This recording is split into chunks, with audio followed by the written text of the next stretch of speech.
Hello guys, नमस्ते। आज की हमारी इम्पोर्टेंट रिएक्शन है नॉबेंजेल रिएक्शन। नॉबेंजेल रिएक्शन बहुत ही महत्वपूर्ण अभिक्रिया है और ये कार्बोनिल कंपाउंड्स की सबसे ज़्यादा महत्वपूर्ण अभिक्रिया में शामिल है और ये स्कोर करवाती है एग्ज़ाम में और इस एग्ज़ाम में निश्चित रूप से आती है। तो देखिए, 12th क्लास के लिए सेकेंड ईयर और थर्ड ईयर तीनों क्लासों में इम्पोर्टेंट है। नीट क्लास में भी महत्वपूर्ण अभिक्रिया के रूप में जानी जाती है। तो हम बात करते हैं नॉबेंजेल रिएक्शन के बारे में। ये एक कंडेंसेशन रिएक्शन है। कंडेंसेशन है किसके between? Carbonyl compounds and malonic ester के बिटवीन ये रिएक्शन होने वाली है। देखना, इसमें प्रिपरेशन किसका होता है? अल्फा बीटा अनसैचुरेटेड एसिड बनते हैं यहाँ पर। अनसैचुरेटेड असंतृप्त एसिड यहाँ पर बनेंगे और ये यहाँ पर कैटलिस्ट के रूप में यूज़ किया जाता है पिरीडीन। पिरीडीन यहाँ पर कैटलिस्ट के रूप में यूज़ करते हैं और ये रिएक्शन 3-4 स्टेप में रिएक्शन होने वाली है। पेशेंस रखें और रिएक्शन बहुत आसानी समझ में आएगी आपके। तो हम स्टार्ट करते हैं नॉबेंजेल कंडेंसेशन। नॉबेंजेल कंडेंसेशन रिएक्शन या नॉबेंजेल अभिक्रिया। नॉबेंजेल अभिक्रिया जिसे हम कहते हैं, देखिए कार्बोनिल कंपाउंड है और हमने यहाँ पर एक कार्बोनिल कंपाउंड है। कार्बोनिल कंपाउंड हम ले लेते हैं यहाँ पर CH3 और H यहाँ पर ऐड कर दिया है। तो यहाँ पर हमने लिया है एसिटाल्डिहाइड। कौन सा कंपाउंड लिया? यहाँ एसिटाल्डिहाइड ले लिया। देखिए, अब मेलोनिक एस्टर जब कार्बन 5 हो, देखिए इसमें कार्बन कितने होते हैं? 5 कार्बन होते हैं और मेलोनिक एस्टर है। मेलोनिक एस्टर इस कार्बन की वैलेंसी कितनी है? 4 वैलेंसी में 2 वैलेंसी 2 हाइड्रोजन यहाँ पर ऐड कर दिए, तो दैट इज मेलोनिक एस्टर। ये है मेलोनिक एस्टर। दोनों के फॉर्मूले आपके पास होने चाहिए, अभिक्रिया बहुत इजी हो जाएगी, इजी वे में हो जाएगी। तो देखिए, स्टेप फर्स्ट की हम बात करें। स्टेप फर्स्ट में यहाँ पिरीडीन यूज़ करने वाले हैं C5H5N, दैट इज पिरीडीन। तो फर्स्ट स्टेप में देखना, मैंने इस रिएक्शन को इस तरह लिखा है ताकि आपको कोई प्रॉब्लम नहीं आए। तो H 2 हाइड्रोजन है और 1 ऑक्सीजन, ये किसके रूप में रिमूव हो जाएंगे? -H2। That means first step है डिहाइड्रेशन स्टेप।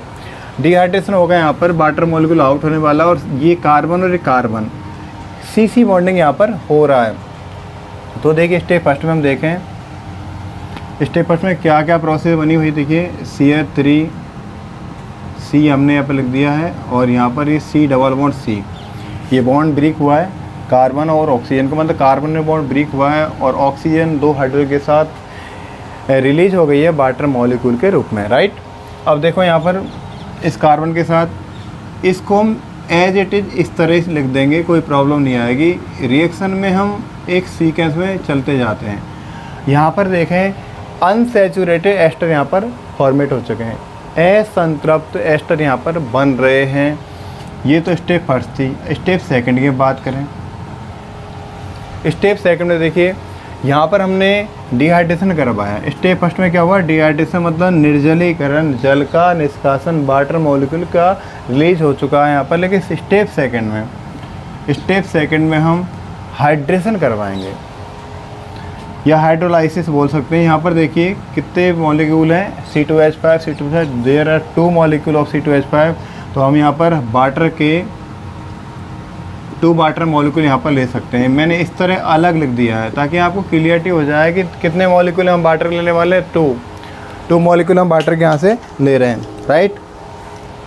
अब देखना, यहाँ पर हमारे पास देयर आर 2 C2H5OH, मैंने इस तरह क्लियर कर दिया आपसे। तो यहाँ पर देखना, अब किसका रिमूव हुआ? वही रिमूव ऑफ 2 C2H5OH। यहाँ से 2 मॉलिक्यूल एथेनॉल के आउट हो जाएंगे। किसके आउट हो गए? 2 मॉलिक्यूल ऑफ एथेनॉल आउट। यहाँ पर कितने मॉलिक्यूल वाटर के हमने लिए हैं? 1 HOH, second HOH that means H2O। मैं यहाँ 2 H2O भी लिख सकता था, लेकिन यहाँ पर क्लियर करवाने के लिए मैंने इसको +HOH करके लिखा है ताकि आप क्लियर ज़्यादा हो जाए। तो 2 C2H5OH यहाँ से आउट हो चुके हैं, मतलब 2 मॉलिक्यूल ऑफ एथेनॉल यहाँ से आउट हो जाते हैं, राइट। अब देखिए क्या बना है यहाँ पर प्रिपरेशन हो जाएगी CH3 और हम इसको इस तरह लिखे जाएंगे, डबल बॉन्ड हम यहाँ पर लिख देंगे C डबल O, COO। अब देखिए यहाँ वाला जो हाइड्रोजन है, वाटर का एक हाइड्रोजन है, एक मॉलिक्यूल का, एक यहाँ पर सेट हो गया, दूसरा यहाँ पर ऐड हो गया। क्लियर हो गए। यहाँ पर क्या बना, dibasic acid.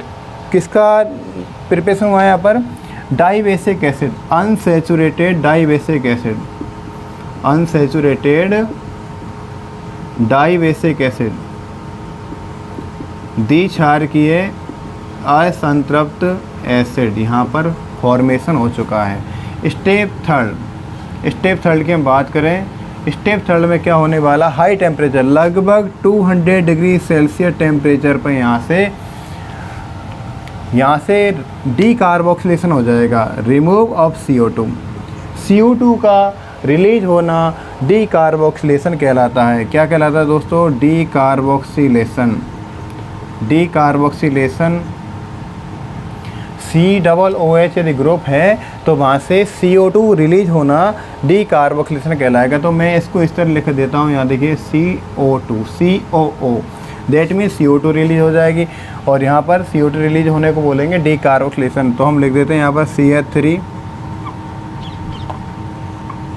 CH double bond, देखो COOH ऊपर वाला उतार लिया मैंने। अब यहाँ पर जो हाइड्रोजन था वो यहाँ पर एज इट इज यहाँ पर इस तरह लिख देता हूँ। इसको हम इस तरह लिख सकते हैं, CH3 CH double bond CH COOH। अब COOH वाला पहला कार्बन अल्फ़ा है तो दूसरा बीटा है, तो इसलिए इसको बोला जाएगा alpha beta unsaturated acid, carboxylic acid. और इसका IUPAC नाम क्या हो जाएगा देखना, इसको हम बोलते हैं क्रोटोनिक एसिड। क्या बोलते हैं इसको, क्रोटोनिक एसिड भी बोलते हैं, क्रोटोनिक एसिड भी इसको कहा जाता है, क्रोटोनिक एसिड भी कहा जाता है। IUPAC नाम इसका क्या है मुझे कमेंट में बताएं, और वीडियो पसंद आए फिर लाइक शेयर सब्सक्राइब ज़रूर करें। और बहुत इजी रिएक्शन है, नेम रिएक्शन है, नेम रिएक्शन इंपॉर्टेंट होती है। तो मिलते हैं अगले वीडियो में, ऑल द बेस्ट।